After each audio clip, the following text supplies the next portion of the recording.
नमस्कार, मी अनुराधा कदम आणि आपण पाहतात स्पीड न्यूज लाईव्ह 24। फिरायला कोणाला आवडत नाही। अगदी रोजचं धकाधकीचं आयुष्य असेल, कामाचा ताण असेल, याच्यातून थोडा विरंगुळा हवा असेल तर आपण बॅकपॅक करतो आणि फिरायला निघतो। आणि पर्यटनाची जी काही आवड आहे तर त्याच्यासाठी प्रत्येक जण तयार असतो।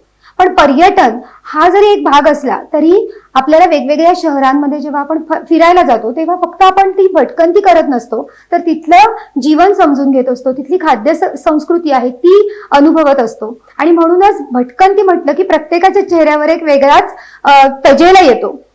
पण आता असं झालं की गेल्या 5 ते 6 महिन्यामध्ये कोरोनाने सगळं काही बदलून टाकलं आणि याचा सगळ्यात जास्त परिणाम देखील हा एकूण पर्यटन क्षेत्र जे होतं त्यावर झालाय। कोल्हापूरमध्ये जर आपण पाहिलं तर कोल्हापूरला निसर्गाचा वारसा आहे, ऐतिहासिक स्थळ आहेत, धार्मिक महत्व आहे आणि त्यामुळे कोल्हापुरात पर्यटकांची संख्या देखील खूप चांगली आहे। पर्यटनाच्या याच महतीमुळे कोल्हापुरामध्ये अनेक व्यवसाय देखील उभारीला आलेले आहेत। पण गेल्या काही दिवसामध्ये हे सगळं कुठेतरी संथ झालेलं आहे। पुन्हा एकदा जर याला एक चालना द्यायची असेल, उभारी द्यायची असेल तर पर्यटन वाढलं पाहिजे। नव्याने या क्षेत्राकडे बघण्याचा दृष्टिकोन असेल किंवा छोट्या छोट्या ट्रिप्स आहेत, तर हे काय नेमके बदल आता व्हायला हवेत याविषयीच आज आपण या भागामध्ये चर्चा करणार आहोत। आणि या भागामध्ये आपल्यासोबत बोलण्यासाठी आलेले आहेत कोल्हापूर ट्रॅव्हल एजंट्स असोसिएशन चे सचिव आणि कोल्हापूर टुरिझम आणि कल्चरल फाउंडेशनचे अध्यक्ष अमित चौखले सर। सर्वप्रथम चौखले सर, मी आपलं स्वागत करते आमच्या स्टुडिओमध्ये। कोरोना हा सगळ्याच एकूणच क्षेत्राला 360 अंशाने बदलून टाकणारा एक संसर्ग आला आणि सगळ्यात फटका जो बसला तो पर्यटनाला। कारण आपण कुठे सामाजिक स्तरावर जायचं नाही, सोशल डिस्टन्सिंग किंवा मास्क या सगळ्या गोष्टी आल्यामुळे पर्यटन थांबलं। अर्थात ते सगळे निर्णय योग्यच होते त्या परिस्थितीमध्ये। मग या सगळ्या पर्यटनाचा हा नेमका परिणाम जो झालेला आहे तो काय झाला आणि आता ह्याच्यातून आपल्याला पुढे काय करता येईल? नमस्कार। आता कोरोना हा विषय प्रत्येक घरापर्यंत पोहोचलाय। जो आपण म्हणू की एखाद्या चीनच्या एका छोट्या शहरामधून ते सुरुवात झाली आणि आता आपल्या भारतातल्या प्रत्येक घराच्या उमऱ्यापर्यंत पोहोचलाय। आणि त्या तडाख्यातनं कुठलाही व्यवसाय, कुठलंही क्षेत्र असं नाही की जे सुटलेलं नाहीये, की ज्याचा त्याला एक आपण म्हणू नुकसान किंवा एक तडाखा बसलाय। तर यामध्ये पर्यटन क्षेत्राला सगळ्यात जास्त नुकसान बसलेलं, म्हणजे सगळ्यात पहिला आणि एक म्हणू आपण की रिकव्हर होण्यासाठी किंवा परत पूर्वत हे पर्यटन क्षेत्र येण्यासाठी जो लागणारा वेळ, तर ती सगळ्यात मोठी हानी पर्यटन क्षेत्राची झालेली आहे। पण यातून काही चांगले बदल, काही नव्या पर्यटनाच्या संकल्पना आता येणार आहेत। यातलं महत्वाचं म्हणजे आता कोल्हापूरचा आपण विषय जर घेतला तर कोल्हापुरात येणाऱ्या पर्यटकांना दरवर्षी ज्या उत्साहामध्ये सहकुटुंब सहपरिवार जे आता दरवर्षी लोक यायची, काही दरवर्षी ज्योतिबा अंबाबाईसाठी यायचे आणि आसपासच्या परिसरात फिरून जायचे, याचा आकडा जर काढला तर काही लाखात आहे। आता साधारण आपल्या संस्थेच्या माध्यमातून आपण मागच्या वर्षी जो पर्यटन सर्वेक्षणाचा कार्यक्रम घेतला त्यामध्ये 5000 पर्यटकांशी आपण वैयक्तिक संवाद साधला। आणि या म्हणजे सर्वेक्षणाचं सगळ्यात मोठं अचिव्हमेंट म्हणू की आपण 10 दिवसात 5000 पर्यटकांना भेटलो, त्यांना येणाऱ्या अडचणी किंवा त्यांना अपेक्षित असलेलं पर्यटन कोल्हापुरात कसं असावं हे आपण जाणून घेतलं। आणि त्यामध्ये आपल्याला बऱ्याच गोष्टींची सुधारणा करायला लागणार ह्याची सगळी प्रचिती आली। त्या सर्वेक्षणामध्ये काही आकडे आम्हाला कळाले, ज्यामध्ये आपण 10 दिवसामध्ये साधारण 20 ते 22 लाख पर्यटक कोल्हापुरात येतात। हा आकडा कोल्हापूरच्या संख्ये एवढाच आहे की जो 10 दिवसात पर्यटक बाहेरचा येतोय। शिवाय या सर्वेक्षणामध्ये आपण अगदी जी पर्यटक कोल्हापुरात येऊन राहतात तिथं त्या हॉटेलचं पण सर्वेक्षण केलं। साधारण 150 हॉटेलचं पण आपण सर्वेक्षण केलं, म्हणजे यात्री निवास असेल, डिलक्स हॉटेल असतील किंवा अगदी आपण 3 स्टार हॉटेल म्हणू, तर सगळ्या ठिकाणी आपण जाऊन पर्यटकांना काय सुविधा तुम्ही देता याचा पण उहापोह घेतला। तर यामध्ये आकडे खूपच चक्रावणारे म्हणता येईल, कारण यामधले जे पर्यटक आहेत त्यातले फक्त 18% पर्यटक हॉटेलमध्ये राहतात। म्हणजे जेवढे पर्यटक कोल्हापुरात येतात त्यातले फक्त 18% लोकच चांगल्या ठिकाणी हॉटेलमध्ये राहतात किंवा त्यांच्या परिचित लोकांमध्ये राहतात। असं पण नाही की ते हॉटेलमध्येच राहतात। तर ह्यामध्ये आपल्याला असं दिसतं की 80% लोक कोल्हापुरात न राहताच पुढे जातात.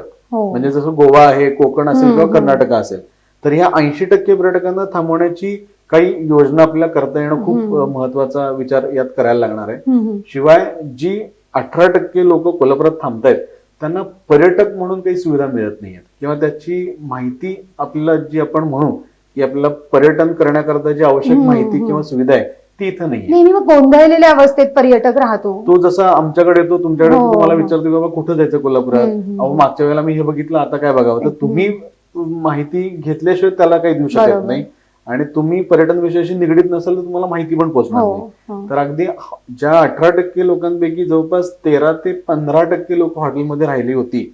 तर त्या हॉटेलमध्ये आम्ही जेव्हा सर्वेक्षण केलं तेव्हा असं कळालं की त्यातल्या फक्त 30% हॉटेलमध्ये ट्रॅव्हल डेस्क आहे की जिथं लोकांना ती माहिती आपण दिली वाहन जाते. पुरवलं जातं किंवा पर्यटनाची माहिती दिली जाते.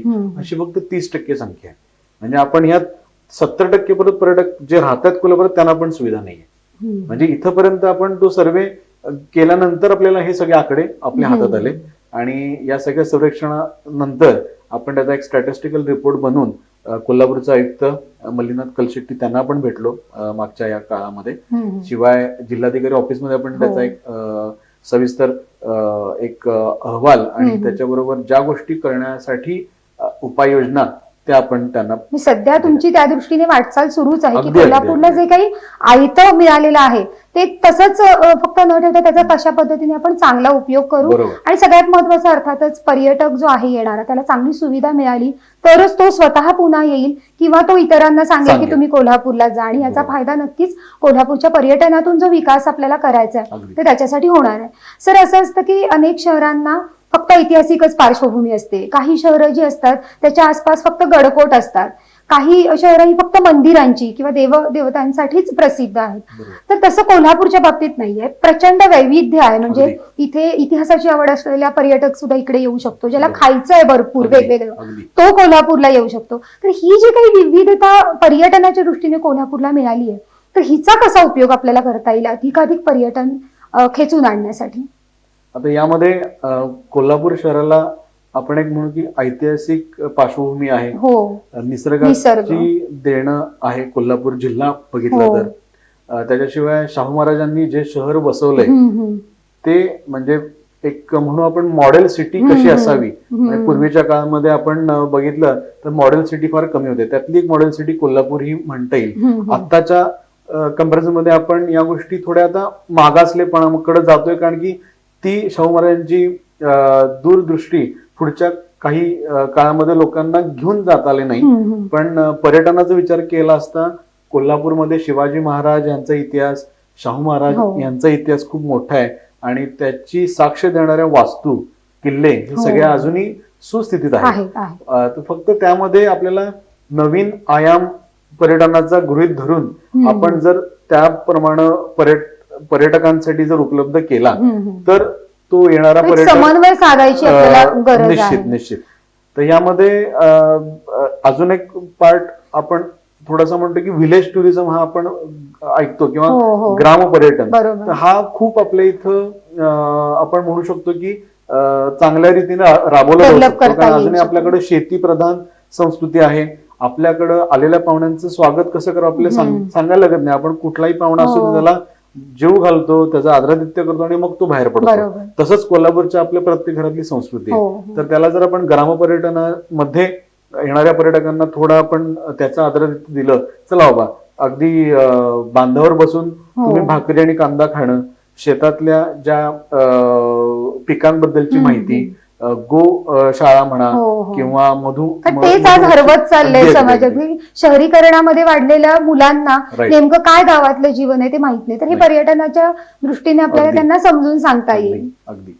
त्याच्याशिवाय ऍडव्हेंचर टुरिझम हा जो विषय यामध्ये पण आपल्याकडे भरपूर वाव आहे. म्हणजे दाजीपूरमध्ये तुम्ही ट्रेकिंगला जाऊ शकता. राधानगरीमध्ये असे काही बरेचसे पॉइंट्स आहेत. आंबा आहे.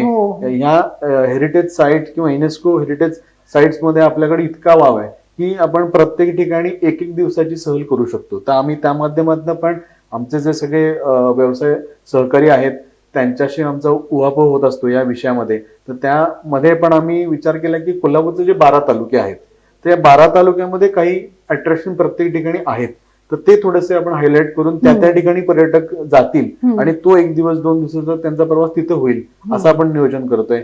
ग्रामपर्यटन मी तुम्हाला सांगितलं. त्याच्याशिवाय शाहू चरित्र सहल आपण विचार करतो की ज्यामध्ये शाहू महाराजांच्या जन्म काळापासून त्यांच्या पूर्ण प्रवासासंदर्भात त्यांच्या जीवनपटासंदर्भातली एक सहल की ज्यामध्ये शाहू महाराज त्या एका दिवसात त्यांना कळतील आलेल्या पर्यटकांना. आणि हे खूप महत्वाचं आहे. म्हणजे प्रत्येक कोल्हापुरातल्या घरामध्ये शाहू महाराज आहेत, तो येणाऱ्या व्यक्तीला पण कळणं आपली जबाबदारी आहे. त्याच्याशिवाय शिवाजी महाराजांचं अस्तित्व पन्हाळ्याच्या रूपाने आपल्याला लाभलंय. तर पावनखिंड इथला खूप रणसंग्राम आणि इथला ज्वलंत इतिहास आहे, त्याच्या माध्यमातून विशाळगड आणि हा सगळा एरिया आपण त्यांना नवीन आयामातनं आपण जर दाखवला तर निश्चितरित्या येणारा पर्यटक खूपच प्रभावित होईल. म्हणजे त्याला उत्साहवर्धक या सगळ्या गोष्टी वाटतील आणि तो वारंवार कोल्हापूरकडे येण्यासाठी डेस्टिनेशनच बनून जाईल. बाकी कुठे जायची त्याला गरज नाही, एवढं कोल्हापुरात आहे. फक्त आपल्याकडं एक आपण म्हणू की फोकस्ड प्रोग्राम मार्केटिंग किंवा ब्रँडिंगचा कोल्हापूरसाठी आजपर्यंत झालेला नाही. तो होणं गरजेचं आहे आणि त्यासाठी सरकारी पातळीवर प्रशासनाकडनं काही गोष्टी आम्ही ज्या सुचवतोय त्यांच्याकडनं जे इम्प्लिमेंट होणं गरजेचं आहे. हे मीटिंग पुरतं न होता ऍक्च्युअल फील्डवर येणं गरजेचं आहे. नक्कीच. आपण आता जसं बोललो की वेगवेगळ्या स्वारस्याचे लोक असतात. कुणाला इतिहासाची भ्रमंती करायला आवडतं किंवा इतिहासाबद्दल जाणून घ्यायला आवडत असतं. कुणाला तुम्ही म्हणालात तसं की ऍडव्हेंचर असतं की त्याला ट्रेकिंग करायचंय, जे मोठमोठे गड कोट चढायचे आहेत आणि ते थ्रिल अनुभवायचं आहे. अशा वेगवेगळ्या आवडीनिवडी असलेले पर्यटक जे आहेत तर त्यांच्या प्रत्येकासाठी कोल्हापूरमध्ये काही ना काहीतरी पर्यटनाच्या दृष्टीने आहे. सर, आता आपण बोलतोच आहोत की खरंच कोल्हापूरला खूप छान पर्यटनाच्या दृष्टीने वेगवेगळे अँगल आहेत. पण कसं आता जर प्रत्येकाच्या नोकरी व्यवसायातली स्पर्धा पाहिली, त्याच्या हातातला वेळ पाहिला तर प्रत्येकाला खूप वेळ सुद्धा पर्यटनाला द्यायला शक्य नाही. तर कोल्हापुरात आता त्या दृष्टीने जर बघितलं तर इथे विमानतळचा प्रश्न रखडलेला आहे. रेल्वेच्या सुद्धा सतत काही ना काहीतरी समस्या सुरू असतात. अशा वेळेला जो पर्यटक येणार आहे तर त्याला त्या प्रवासाच्या सुविधा सुद्धा चांगल्या मिळाल्या पाहिजेत कोल्हापुरात. तर त्या दृष्टीने आपण काय हालचाली करणार आहोत? आता यामध्ये कोल्हापुरात येण्यासाठी तिन्ही पर्याय सोयीचे आहेत. एकतर मुंबई आणि बेंगलोरच्या बरोबर आपण मध्ये असल्यामुळे, 2 मेट्रो सिटीच्या मध्ये असल्यामुळं जो काही फ्लो आहे तो कॅच आपण करू शकतो. आता कोल्हापूरचं जे विमानतळ आहे त्याचं पण आता काही दिवसामध्ये धावपट्टी पण वाढतीये, नाईट लँडिंगची पण सुविधा वाढतीये, सुविधा होणार आहे. तर त्याच्यामुळे येणाऱ्या फ्लाईटची संख्या पण वाढणार आहे. त्यामुळे आज न उद्या या गोष्टी होणार आहेत. फक्त त्यासाठी आपण जे लोकप्रतिनिधी असतील किंवा आपल्या इथून सगळ्या लोकांनी जो फॉलोअप किंवा थोडासा आग्रह धरणं गरजेचं आहे. पाठपुरावा जर ठेवला तर आपल्याला निश्चित ही जी काही समस्या आहे सध्या ती दूर होईल आणि लोक म्हणजे येणारा पर्यटक कोल्हापूरमध्ये मुक्काम करण्यासाठी प्राधान्य देईल. बरोबर. सर, आता आपण म्हटलं की वेगवेगळ्या स्वारस्याचे विषय असणारे, अनेक आवडीनिवडी असणाऱ्या लोकांना कोल्हापुरात पर्यटनाला यायला नक्कीच वाव आहे. असं असताना आपण भविष्यामध्ये अशा काही नवीन नवीन गोष्टी, संकल्पना ज्या पर्यटनाच्या दृष्टीने काही बदलाचे टप्पे असं म्हणू आपण, तर ते जर करायचे असतील तर तुमच्या काय नियोजनाच्या टप्प्यात आहेत? भरपूर गोष्टी आता सुरू आहेत. म्हणजे आता आपल्या संस्थेकडनं पण आपण काही जे सर्वेक्षण झालं त्या माध्यमातून जे ऍक्च्युअल पर्यटकांनी सुचवलेले काही पर्याय किंवा ज्या पर्यटकांना अपेक्षित गोष्टी आहेत तिथं त्या सगळ्या आपण त्यामध्ये आणलेल्या आहेत. म्हणजे आपल्या सगळ्या अहवालामध्ये. शिवाय आपल्याप्रमाणे बऱ्याच संस्था, असोसिएशन या सगळ्या लोकांना कोल्हापूर पर्यटन कसं वाढेल यासाठी प्रत्येक स्तरावर प्रयत्न सुरू आहेत. फक्त त्याला एक ऑर्गनाइज स्वरूप देण्याकरता आपली संस्था कायमस्वरूपी प्रयत्न करते. त्या प्रत्येक दुव्यांना पकडून त्या लोकांना एका प्लॅटफॉर्मवर आणण्याचा प्रयत्न करते. आणि त्या माध्यमातून आता काही गेल्या 6 महिन्यामध्ये आपल्या आयुक्त साहेबांची बैठका झाल्या, जिल्हाधिकारी स्तरावर आपल्या बैठका झाल्या. त्यामध्ये आपण अहवाल जो सर्वेक्षणाचा आहे तो आपण शेअर केला. त्यासोबत जे नवीन पर्यटनाचे काही पर्याय आहेत ते आपण त्यांना सांगितले, ज्यामध्ये मी तुम्हाला काही गोष्टी जरूर सांगेन की ज्या कोल्हापूरमध्ये येणार आहेत. आता येत्या काही काळामध्ये कोल्हापूरमध्ये जंगल पर्यटन या गोष्टीला पण तेवढंच महत्व येणार आहे. कारण की इथून पुढे आता जो येणारा पर्यटक आहे तो गर्दीच्या ठिकाणी जायचं टाळणार. तर त्याच्यामुळं आपल्या इथली जी वनसंपत्ती आहे, जे दाजीपूर राधानगरी अभयारण्य हा जो एवढा मोठा परिसर आहे यामध्ये पर्यटनाची चांगली व्यवस्था उपलब्ध होण्याकरता आम्ही त्यांना काही पर्याय सुचवले. त्यामध्ये एक महत्वाची काही घोषणा आता मागच्या आठवड्यामध्येच झाली. राधानगरी येथे जो हत्ती महल आहे, तर या हत्ती महलाला खूप चांगली ऐतिहासिक पार्श्वभूमी आहे. तर या पार्श्वभूमीच्या आधारावर तिथली हत्तीशाळाची डागडुजी करून येणाऱ्या काळामध्ये तिथे एक 2 हत्ती वाईल्ड लाईफ टुरिझम च्या अंडर आपण ते करतोय. म्हणजे वाईल्ड लाईफ जे गव्हर्नमेंटचं खातं आहे, तर त्यांच्याकडनं ते एलिफंट राईडची व्यवस्था करतोय. आता ही एलिफंट राईडची व्यवस्था येणाऱ्या पर्यटकांना जर उपलब्ध झाली तर एक खूप मोठं अट्रॅक्शन होणार आहे, की जे कोल्हापूर सिटीमध्ये जो येणारा टुरिस्ट आहे तो थोडा डिवाइड होऊ शकतो आणि तो जंगल पर्यटनासाठी जाऊ शकतो. त्याच्याशिवाय राधानगरी, सागरेश्वर, चांदोली, दाजेपूर अभयारण्यामध्ये ट्रान्झिट ट्रीटमेंट सेंटर हे एक तयार होण्यासाठी प्रपोजल किंवा त्याचा एक प्रस्ताव शासनाला पाठवण्यात आलाय. तर याचा कन्सेप्ट काय की जे प्राणी त्यांच्या निसर्गाच्या अधिवासातून बाहेर येऊन नागरी वस्तीमध्ये किंवा हायवेजला येऊन जे जखमी होतात तर त्यांच्यावरती ट्रीटमेंट केली जाते अशा सेंटरला, आणि काही दिवसानंतर त्यांना परत त्यांच्या अधिवासात सोडलं जातं. पण या पिरियडमध्ये ते अॅनिमल्स किंवा ते फॉरेस्ट मधले अॅनिमल्स पर्यटकांना बघण्यासाठी आपल्याला मिळणार आहेत. तर ही खूप मोठी व्यवस्था जर झाली तर आपल्याला म्हणता येईल की मिनी झू तयार होईल. आणि आपल्याकडं न्यू पॅलेस एरियामध्ये जे झू आहे, तुम्हाला माहिती आहे, सगळ्यांना माहिती आहे की त्याची कमतरता आहे बऱ्याचशा गोष्टींमध्ये, किंवा लोकांना बघण्यासाठी पण त्रुटी आहेत. तर या ठिकाणी हे मिनी झू किंवा जो टीटीसी कॅम्प जो आपण म्हणतो तो जर झाला तर भविष्यात तो सगळा पर्यटक बघायला जाऊ शकतो. शिवाय सागरेश्वर हे हरणांसाठी प्रसिद्ध आहे, तर तिथं आपण डिअर पार्क करण्याकरता प्रस्ताव त्यांना दिलेला आहे. शिवाय राधानगरीमध्ये बोटॅनिकल गार्डन करण्याकरता त्यांना सुचवलेलं आहे. तिन्ही अभयारण्यामध्ये नवीन मचान साईट, नवीन ट्रेकिंग रूट्स, कॅम्पिंग साईट्स, जे नवीन जनरेशनला कॅम्पिंग या गोष्टी खूप आवड असतात, या सगळ्या गोष्टींचा विचार करून त्यांना आम्ही सुचवलेला आहे. शिवाय ओपन बटरफ्लाय पार्क आपण एक करावं. ऑलरेडी आपल्या म्हणजे राधानगरी मध्ये जी फुलपाखरांची व्हरायटी सापडते जवळपास 123 प्रकारची, त्यातले जवळपास 80 फुलपाखरं एका ठिकाणी आहेत. त्याच्यामुळे असा एक अभिनव बटरफ्लाय पार्क जर आपण करू शकलो तर निश्चित प्रत्येक पर्यटक तिथं बघणार. शिवाय माळवाडी येथे बोटिंगची सोय येत्या काळात करण्यात येणार आहे. आणि जंगल हॉस्टेल हा कन्सेप्ट आम्ही त्यांना सुचवलाय की ज्यामध्ये जे स्टुडंट येतात, जे नेचरिस्ट, जे वाईल्ड लाईफ फोटोग्राफर येतात, त्यांना खर्चिक जर आपण हॉटेलचा पर्याय दिला तर बऱ्याचशा वेळेला ती येत नाही. तर अशा वेळेला त्यांना एक जंगल हॉस्टेल ही व्यवस्था जर केली तर नाममात्र शुल्कात ते राहू शकतात आणि 3 नाही 5-5 दिवस थांबतात अशी लोक. तर त्यातनं पर्यटन वाढणार आहे. त्या ठिकाणी त्यांना फूड कॅन्टीनची सुविधा तुम्ही द्या असं पण त्यांना मी सांगितलेलं आहे. तर हे नवीन प्रकल्प आहेत. आणि कोल्हापूर शहराचा विचार केला तर शहरामध्ये आता आम्ही गेल्या 6 महिन्यापासून काही महत्वाच्या मोठ्या विषयांवर आता काम सुरू आहे, ज्यामध्ये नाईट मार्केट संकल्पना आपण एक सुचवलेली आहे लोकल म्युन्सिपल कॉर्पोरेशनला, की आता जे स्ट्रीट हॉकर्स हा जो किंवा आपण म्हणतो फेरीवाले, हा सगळ्यात मोठा ज्वलंत प्रश्न आहे कोल्हापूर समोर. आपल्याच गाड्या लावायला आता जागा नाहीये कोल्हापूर शहरामध्ये. तर येणाऱ्या पर्यटकांना पण आपण जागायची व्यवस्था कमी असल्यामुळं त्यांना आपण सुविधा देऊ शकत नाही. तर अशा वेळेला जर आपण स्ट्रीट मार्केट पूर्ण जर आपण नाईट मार्केटमध्ये कन्वर्ट केलं तर जो फेरीवाला आहे तो एका ठिकाणी हक्कानं व्यवसाय करेल आणि कोल्हापूरमधली हस्तकला, स्थानिक कारागिरांना चांगली बाजारपेठ मिळेल.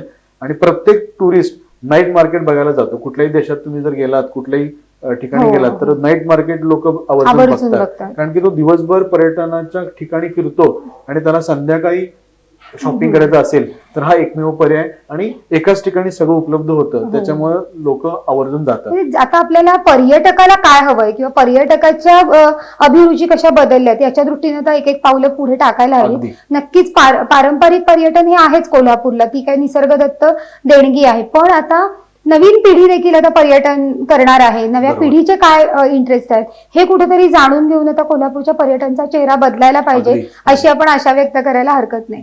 गेल्या 5-7 महिन्यात जर कोरोनामुळे नाही म्हटलं तरी 75 कोटी रुपयांचा काय म्हणू आपण फटका बसलेला आहे कोल्हापूरच्या पर्यटनाला. आणि आपण जेव्हा म्हणतो की कोल्हापूरचं पर्यटन किंवा कुठलंही जगाचं पर्यटन असो, हे पर्यटन हे फक्त एका गोष्टीपुरतं सीमित नसतं, तर त्यावर जगणारी हजारो कुटुंब असतात. म्हणजे एक पर्यटक जेव्हा येतो काय काय गोष्टी घेतो, काय खातो, त्यावर अनेक कुटुंब त्यांचं कुटुंब चालवत असतात. निश्चित. त्यामुळे जेव्हा पर्यटन थांबतं तेव्हा खूप एक वर्ग हा उपासमारीच्या खाईत लोटत असतो आणि त्याचा अनुभव आपण गेले 5-7 महिने घेतोय. बरोबर. तर हे जे आता म्हणजे आपलं आर्थिक गणित कोलमडलेलं आहे, तर याच्यासाठी नक्कीच या तुम्ही नवीन ज्या संकल्पना आणल्या कमी तर खर्चिक त्याचा फायदा होणार आहे. आता ह्याच्या सगळ्यासाठी आपल्याला पुन्हा प्रशासन आणि लोकप्रतिनिधी यांची साथ हवी आहे. बरोबर. तर ह्या सगळ्यासाठी एक निधीच्या पातळीवर, आर्थिक पातळीवर कशा पद्धतीने ही जी तुमची समन्वयाची गाडी आहे तर ती पुढे जाणार आहे? यामध्ये आम्ही अभ्यास जो केलाय त्यामध्ये फार काही मोठं बजेट या सगळ्या नवीन येणाऱ्या पर्यटन वाढण्यासाठी ज्या गोष्टी आम्ही सुचवल्या त्यासाठी काही लागणार नाहीये. बरोबर. महत्वाचं म्हणजे ह्याच्या आधी जे काही बजेट्स आले ते काही ठराविक गोष्टींवरच खर्च होऊन ते संपले किंवा ते पण पूर्ण झाले नाहीत असं सगळ्यांना माहिती आहे.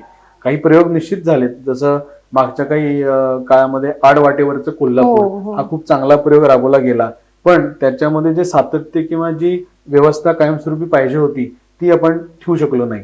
तर ती जर ठेवली असती तर कदाचित लोकांना तेवढ्याच कमी किमतीमध्ये सगळ्या ठिकाणी फिरता आलं असतं. पण आता आम्ही जे काही पर्याय सुचवलेत यामध्ये नवीन काही मोठी आर्थिक गुंतवणूक गव्हर्नमेंटला करायला लागेल असे आपण प्रकल्प सुचवत नाही, पण आहे त्यामध्येच काही समजा उपाययोजना केल्या, जसं मी तुम्हाला नाईट मार्केट बोललो, यासाठी आपल्याकडची जी उपलब्ध जागा आहे ती आपण उपलब्ध या कारागीर आणि स्ट्रीट हॉकर्सना केली तर त्यांना हक्काचं व्यासपीठ मिळेल, ती जागा आणि त्यातनं रेव्हेन्यू पण गव्हर्नमेंटला मिळू शकतो. दुसरा मी आता पर्याय सुचवले त्यामध्ये कल्चरल शो. आता शाहू स्मारक मध्ये ऑलरेडी आपल्याकडे 2 ते 3 हॉल्स अवेलेबल आहेत. यामध्ये समजा कायमस्वरूपी आपण काही कोल्हापूर संस्कृतीशी निगडीत आपण काही कल्चरल शो आपण देऊ शकलो कायमस्वरूपी तत्वावर, जसं मर्दानी खेळ असतील, अगदी लावणी असेल, कोल्हापुरी पोवाडा हा जगभर गाजतो, शाहीर आपले इथले खूप चांगले चांगले कलाकार आहेत, या लोकांना काही मंच उपलब्ध केला तर या स्थानिक कलाकारांना पण त्यांचं हक्काचं व्यासपीठ मिळेल आणि येणारा पर्यटक पण या सगळ्या लोकांना दाद देऊन त्यांना पण याचा आस्वाद घेता येईल. तिसरं फूड स्ट्रीट. आपल्याकडं खवईगिरी करण्याकरता लोक येतात, अगदी पुण्या मुंबईतनं तुमच्या माहितीतल्या आपल्या माहितीतली सगळी लोक येतात की चला कोल्हापुरी जेवण असा जो आपला ब्रँड आहे तर त्याच्या पुढे आपण थोडंसं विचार करत नाहीये.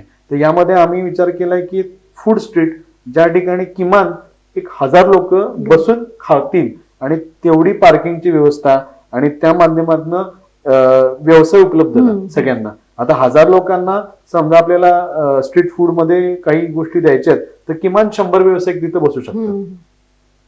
तर 100 व्यावसायिकांना तुम्ही एका स्ट्रीटवर जर आणून ठेवलं आणि प्रत्येक कोल्हापूरची जी खासियत आहे, प्रत्येक जसं म्हणतो आपण आपल्या इथे भेळेपासून अगदी सुरुवात करूया किंवा आपण कोल्हापुरी मटन म्हणूया किंवा कोल्हापुरी काकवी असेल, कोल्हापुरी गुळ असेल, हे जे पदार्थ आहेत की जे आपण बऱ्याच वेळेला एका ठिकाणी मिळत नाहीत किंवा मिळाले तर खात्रीशीर मिळत नाही असा बऱ्याच पर्यटकांचा आक्षेप असतो. तर फूड स्ट्रीट मुळे तुम्हाला ती बाजारपेठच तयार करता येईल आणि लोकांना जे खायचं ते एका ठिकाणी मिळेल. आणि या गोष्टी फूड स्ट्रीटच्या संकल्पनाच आहेत की ज्यांना चांगल्या हॉटेलला जायचे, एसी हॉटेलमध्ये ते पर्यटक तिथे जातात, पण ज्यांना स्ट्रीट फूड एन्जॉय करायचंय, जो 5 स्टार आणि 3 स्टार हॉटेलला जेवणारा पर्यटक आहे तो पण फूड स्ट्रीट खातो. तुम्ही आम्ही पण आपण फूड स्ट्रीट खातो. त्यामुळे ही संकल्पना जगमान्य आहे. म्हणजे तुम्हाला लक्षात म्हणजे मी एक आणून देतो पॉइंट. आम्ही मध्ये आम्ही जे प्रवास करतो, मलेशियामध्ये आम्ही गेलो होतो, तर कोलालंपूरमध्ये आम्ही फिरत असताना किंवा इव्हन बँकॉक मधल्या स्ट्रीटवर थायलंडला फिरत असताना तिथं स्ट्रीट फूड एवढ्या सुंदर रीतीने बनवतात आणि इतकी व्हरायटी ठेवतात की आम्ही काही आकडे विचारले तर ते शनिवार रविवारी 80% लोक बाहेरच खातात असं मला कळालं. आता 80% स्थानिक समजा लोक खात असतील तर ह्याला केवढी मोठी बाजारपेठ आहे. तर तोच आपण फूड स्ट्रीटची संकल्पना राबवली तर स्थानिक लोक पण त्याचा एन्जॉय करतील आणि येणारा पर्यटक पण करेल. त्याशिवाय वॉकिंग स्ट्रीट आपण एक ठेवलाय कन्सेप्ट, ज्यामध्ये आठवड्याच्या प्रत्येक शनिवार रविवारी किंवा सुट्टीच्या काळामध्ये कोल्हापुरातील प्रसिद्ध बाजारपेठ पर्यटन स्थळावर वाहन विरहित रस्ते पर्यटकांसाठी उपलब्ध करावेत. जसं आपण महाराष्ट्र टाइम्सनं कदाचित हेरिटेज वॉक किंवा जो सकाळच्या वेळेत वॉक केला होता त्यामध्ये तोच कन्सेप्ट आहे की त्यांनी गाड्या बंद केल्या आणि पर्यटक किंवा आपल्या स्थानिक लोकांना तो रोड मोकळा ठेवला, तुम्ही काय असेल ऍक्टिव्हिटी करा. तेच आपण शनिवार रविवार संध्याकाळच्या वेळेमध्ये किमान संध्याकाळी 6 ते रात्री 10 असं जरी आपण ठेवलं काही मर्यादित काळाकरता आणि त्याचा जर आपण किमान अनुभव किंवा प्रतिसाद जर अभ्यास केला तर निश्चित तो पण प्रयोग लोकांना आवडेल आणि त्या ठिकाणी पर्यटकांना खरेदी पण चांगली करता येईल आणि वेळ पण चांगला घालवता येईल. त्याच्याशिवाय आपण लेझर शो एक प्रस्तावित काही आता ऑलरेडी मागच्या काही काळामध्ये सुरू होता, करायचा प्रयत्न बऱ्याच लोकांनी केला पण झालेला नाही. पण याच लेझर शो साठी आम्ही अनेकदा पाठपुरावा करायचं ठरवलंय, ज्यामध्ये कोल्हापूरच्या चित्रपट, संगीत, कला, खेळ या सगळ्या इतिहासाची पार्श्वभूमी असलेला एक लेझर शो तुम्ही करा आणि तो करताना रंकाळा तलाव, शिवाजी पूल, पन्हाळा या 2-3 ठिकाणी करा. एकाच ठिकाणी न करता डिसेंट्रलाइज केला तर तुम्हाला प्रत्येक ठिकाणी तुम्हाला वेगळा टुरिस्ट अट्रॅक्ट करता येईल आणि एका ठिकाणी गर्दी होणार नाही. कारण आता येणाऱ्या कोरोनाच्या काळानंतर आपल्याला गर्दीवर विचार केला फार महत्वाचं आहे. त्या दृष्टीने आपण तो त्यांना पर्याय सुचवलेला आहे. शिवाय म्युझिकल वॉटर फाउंटन, आता आपल्याकडं तलाव तर भरपूर आहेत, पण रंकाळा तलाव सोडला तर बाकी ऍक्टिव्हिटी आपण कुठल्याही तलावात करत नाही किंवा तशा व्यवस्था नाहीयेत.